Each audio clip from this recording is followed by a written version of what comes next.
Bonjour à vous, alors aujourd'hui nous allons voir comment réaliser une housse de parasol pour un parasol déporté comme celui devant vous. Alors vous verrez que pendant la vidéo j'ai eu quelques petits soucis, notamment un problème de coupe de tissu qui a été rattrapé. Bon, il ne faudra pas rigoler, hein, ça arrive à tout le monde. Je vous laisse découvrir le tuto par lui-même. Tout d'abord, pour commencer, il faut vous faire un petit plan tout simple, hein, comme celui-ci, donc de votre parasol. Moi, c'est un parasol déporté. Donc, j'ai pris les dimensions sans marge de couture. Donc, il faut compter à peu près 20 cm en haut, 45 cm sur le bas. Et une hauteur de 1,80 m jusqu'au matériel pour qu'il puisse être compris dans la housse pour le protéger également. Alors, vous pouvez utiliser un tissu déperlant ou imperméable. Le point faible de ces tissus, c'est leur prix dans le commerce. Vous pouvez réutiliser des anciennes toiles de parasol. Vous enlevez toutes les baleines et vous utilisez la toile de parasol qui est déperlante pour pouvoir faire une housse. Ou encore, vous pouvez détourner des tissus. C'est ce que nous allons voir aujourd'hui. Alors, aujourd'hui, je vous propose de voir qu'en fait, c'est une toile pour literie. Donc vous la trouverez au rayon des toiles pour literie et ça s'appelle un contre-collé imperméable. Donc vous avez un côté qui est en coton et l'autre côté qui est simplement tout lisse, hein, parce que c'est le côté imperméable. Alors nous allons utiliser ce côté imperméable pour réaliser la housse de parasol déporté. Voilà. Alors l'avantage de ce produit, déjà c'est qu'il est neuf. Et en plus de ça, il n'est vraiment pas cher. Il faut une largeur de 2 mètres. Donc ça vous fait uniquement environ 1 mètre à acheter de tissu. Vous aurez alors 1 mètre sur 2 pour environ 11 €. Voilà, alors ce tissu, je vous mettrai le lien du site internet où je l'ai acheté. Donc c'est toujours une de mes boutiques préférées, ça s'appelle ideatis.com, donc www.ideatis.com. C'est une mercerie qui a un très bon rapport qualité-prix. De plus, la livraison est très rapide. Donc maintenant, nous allons passer au tuto par lui-même. Donc vous pliez votre tissu en deux, endroit contre endroit. Donc moi pour ma part, donc le côté imperméable est à l'intérieur parce que je le considère comme l'endroit de mon tissu. C'est comme ça que je vais l'utiliser. Bon, moi ma table n'est pas assez longue, mais c'est pas grave. Alors ici ça va être le haut de mon parasol et le bas de l'autre côté de la table. Donc je vais commencer à prendre mes mesures. Alors j'avais noté moi en haut qu'il y avait 20 cm de largeur, sans marge. Je vais en prendre un petit peu plus. Je vais compter donc les marges de couture 1 cm de chaque côté. Ça me fait déjà du 22. Plus je vais me laisser 5 cm de marge. Donc ça va me faire du 27 cm finalement. Donc je me fais une petite marque au feutre jaune à 27 cm.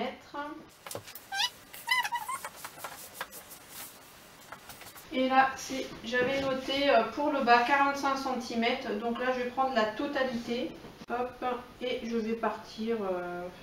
Donc pour le tissu qui reste en bas, ce n'est pas très grave car de toute façon sur le bas nous n'allons pas tout coudre de la même façon afin de pouvoir faire ici une coulisse pour faire passer un cordon pour pouvoir resserrer le tissu sur le bas du parasol.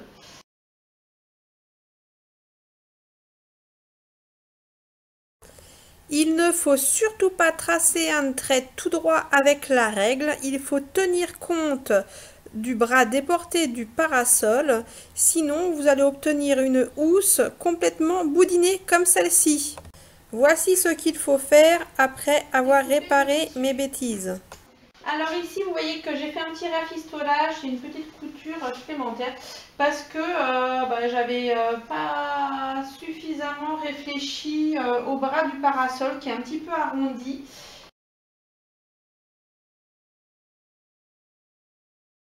Et j'ai fait un trait droit, ce qui fait que je me suis retrouvée avec une housse de parasol.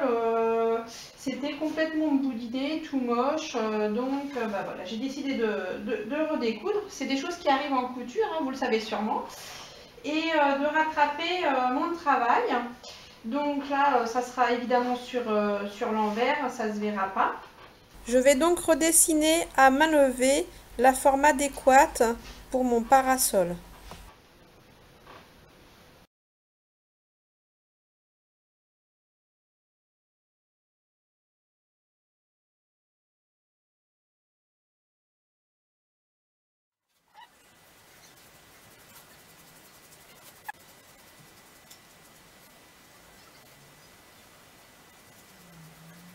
Il faut que j'arrive à faire quelque chose qui soit tout de même un petit peu esthétique. Je vais retracer au feutre bleu finalement le dessin que je veux garder.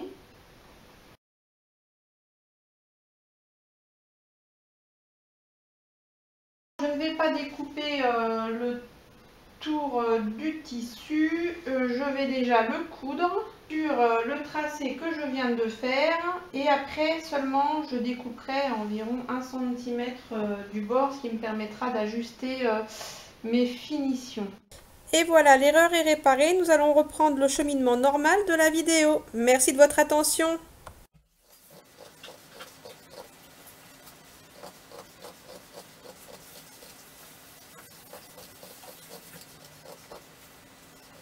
Donc vous avez votre morceau de tissu. Alors maintenant pour le bas du tissu.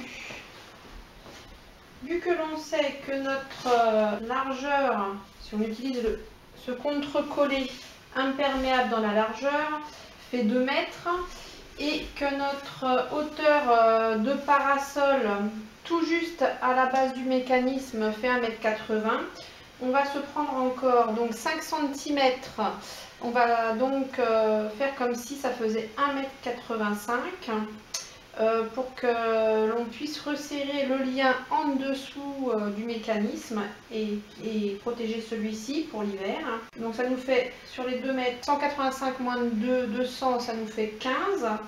Et sur les 15 cm restants, on va prévoir encore 4 cm de façon à faire une coulisse pour passer un cordon. L'on compte donc 185 cm plus encore 4 cm de marge de couture pour la coulisse.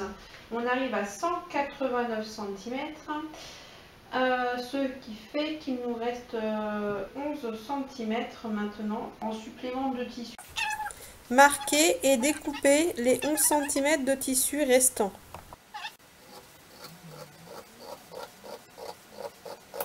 J'arrêterai ma couture au premier point que j'avais fait pour découper la forme de la housse. Je vais vous donner les mesures que ça fait. Au final, ça fait du 26 cm. Voilà. Enfin 26 cm moins 4 de marge de couture, ça va faire du 22 cm hors marge de couture. Nous allons commencer par faire la coulisse au bas du parasol. On va faire l'ourlet donc sur le bas du parasol.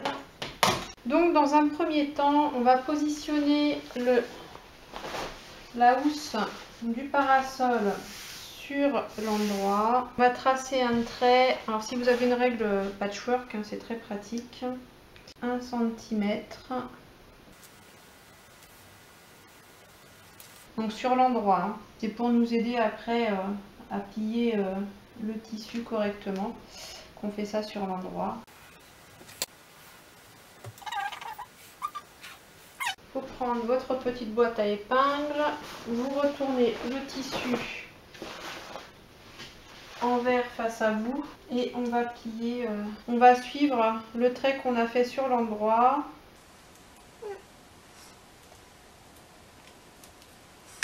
Pour plier le tissu et pouvoir faire une couture. Alors les aiguilles toujours perpendiculaires au sens de la couture. Et j'évite qu'elle dépasse de mon pli parce que je vais me servir d'un guide de couture qui se trouve également sur la boutique ideatis.com pour pouvoir faire une couture régulière.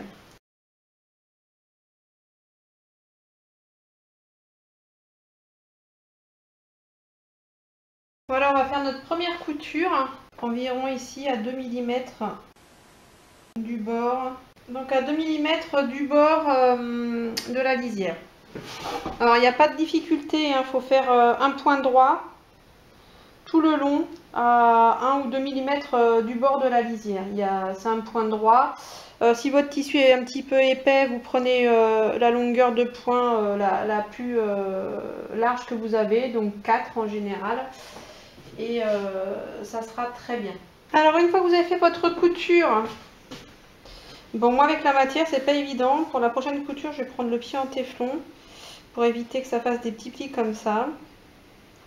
Enfin bon, une fois que vous avez fait votre couture, vous utilisez les repères que vous aviez fait à 4 cm sur l'envers dès le début. Hop, vous repliez vos bords de tissu sur donc les repères que vous aviez fait, comme ceci. Vous les piquez avec des aiguilles. Vous les piquez tout le long.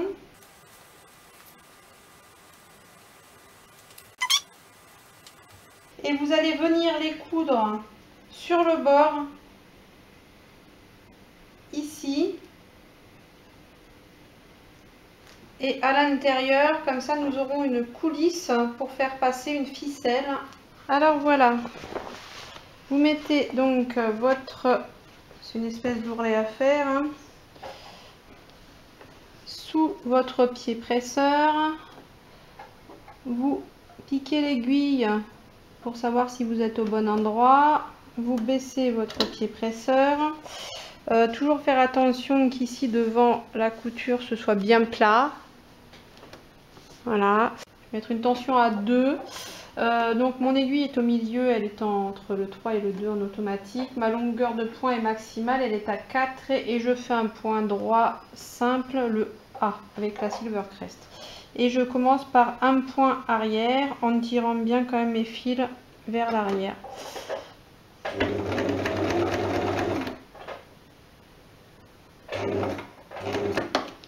Voilà, je repars en avant. J'essaye de bien rester aligné sur le bord.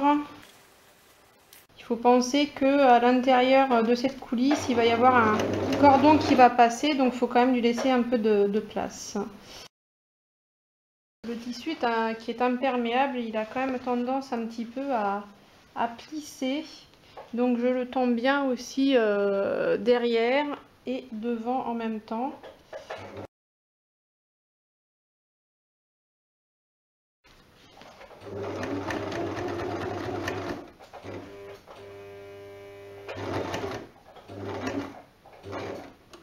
Voilà. Et maintenant, on finit par un point arrière.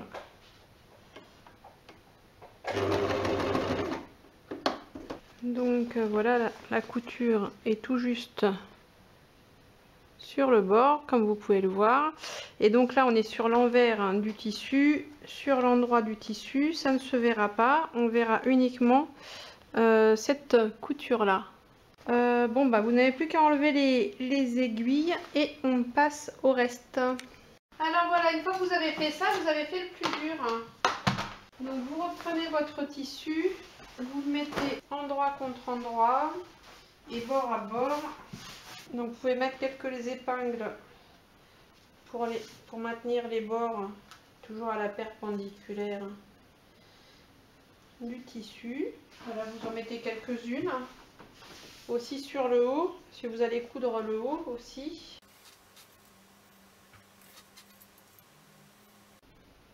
Donc vous allez faire une couture à 1 cm du bord.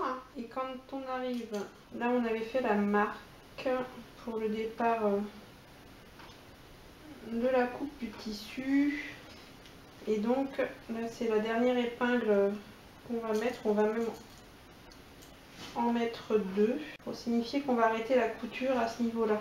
À ce niveau-là de la couture, je vous conseille de reprendre un bout de tissu que vous avez pour venir le mettre à cheval sur les deux parties donc de la couture, enfin avant de coudre, de le placer et de lui faire plein de points sur le centimètre de marge de couture, comme vous voyez là sur l'image, à la verticale et quelques-uns également à l'horizontale. Ça va permettre de renforcer donc le bas de la housse de parasol pour que celle-ci ne puisse pas se déchirer. Et voilà, donc j'ai remis mon pied de couture basique, étant donné que cette fois-ci je vais coudre sur le molleton. Je vais remettre la tension du fil en automatique parce qu'il y a beaucoup moins d'épaisseur également. Voilà, j'ai mis mon guide margeur ici à 1 cm de l'aiguille. C'est ici qu'il est bon de rajouter un morceau de tissu en renfort. Je descends mon aiguille. Youps. Elle est bien positionnée. Je baisse mon pied presseur. Toujours en longueur de 0,4, en point droit A, basique. Et voilà. Pour commencer, donc je tiens toujours mes fils vers l'arrière et je vais faire un point avant, puis après un point arrière. Je vais revenir plusieurs fois parce qu'il va falloir à ce niveau-là un bon point de renfort. Voilà, sur au moins 2 bons centimètres. Allez, parti pour le...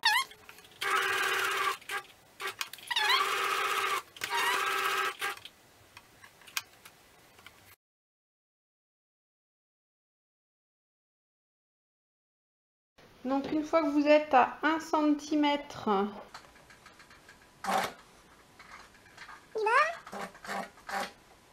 voilà, c'est bien. Hop, votre aiguille est plantée, vous soulevez votre pied presseur, vous tournez votre tissu et vous continuez de l'autre côté.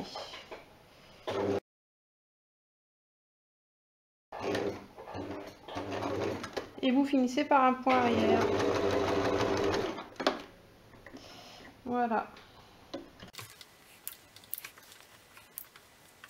Vous pouvez renforcer votre couture, notamment sur le haut du parasol, parce que c'est toujours à ce niveau-là que on a des soucis et que les coutures craquent. Déjà, vous pouvez couper les angles des deux côtés. Voilà. Vous pouvez replier le tissu sur lui-même, voilà, comme ça, pour faire une surpiqûre au niveau du tissu. Ça consolidera. Vous plantez l'aiguille, vous abaissez le pied presseur. On va commencer par un point arrière. Vous dépassez pas les 1 cm de la marge. Voilà. Ça va renforcer le dessus de la couture. Alors, on va baisser un petit peu la tension du fil à 3 parce que c'est un peu plus épais. Petit point arrière pour finir. Et voilà. Bon. Ça donne ça, la surpiqûre sur l'envers. Et on verra rien sur l'endroit, évidemment. Et écoutez, il n'y a plus qu'à passer le cordon dans la coulisse prévue à cet effet. Et après à retourner la housse pour pouvoir la positionner sur le parasol.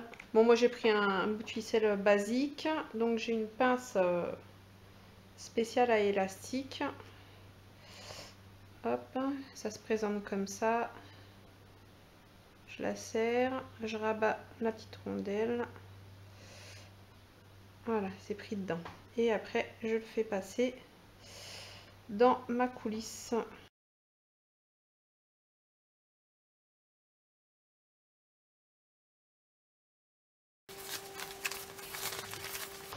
Bon, normalement j'ai pris assez large quand même en ficelle. Et à ce moment-là, soit vous faites un nœud ici pour finir le bout. voire même un double nœud pour éviter que ça passe dedans. Mais enfin, bon, normalement c'est assez long. Ça dépend de la longueur de ficelle que vous avez pris.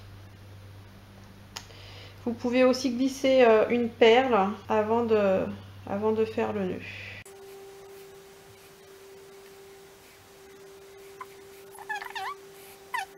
Bon, bah, il n'y a plus qu'à retourner la housse.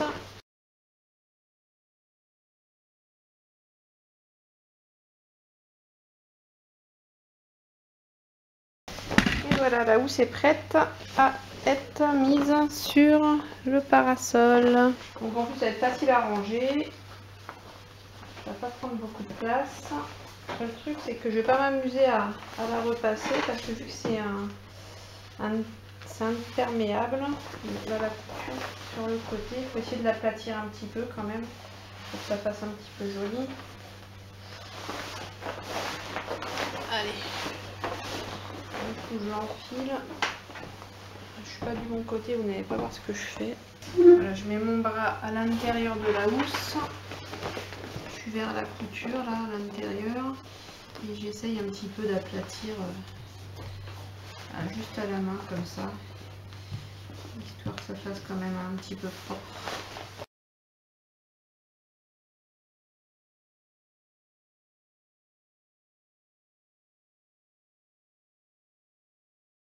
Donc voilà, le tuto est terminé pour aujourd'hui. Alors j'espère que ça vous sera utile. Moi je l'ai fait parce que j'en avais besoin et puis ça permettait aussi un petit peu d'utiliser un tissu en dehors de sa fonction primaire. Donc voilà. Alors sinon ça faisait un petit moment que j'avais pas fait de vidéo, de tuto vidéo. Alors j'oublie pas du tout la couture, simplement en ce moment je suis en train de faire une formation à distance pour me reconvertir professionnellement, pour pouvoir travailler de chez moi. Malheureusement pas dans la couture, mon physique ne me le permet pas. Mais du coup ça me prend quand même beaucoup de temps d'étudier à distance. Et c'est pour ça qu'il y a peu de tutos en ce moment. Mais ça va revenir et puis j'en ferai toujours en fait au fur et à mesure. Sinon je vous suis toujours sur Facebook pour mon groupe d'entraide, pour celles qui sont abonnées, ainsi que ma page fan. Voilà, et je vous dis, j'espère à bientôt pour un prochain tuto, et puis éclatez-vous avec vos machines. Ciao!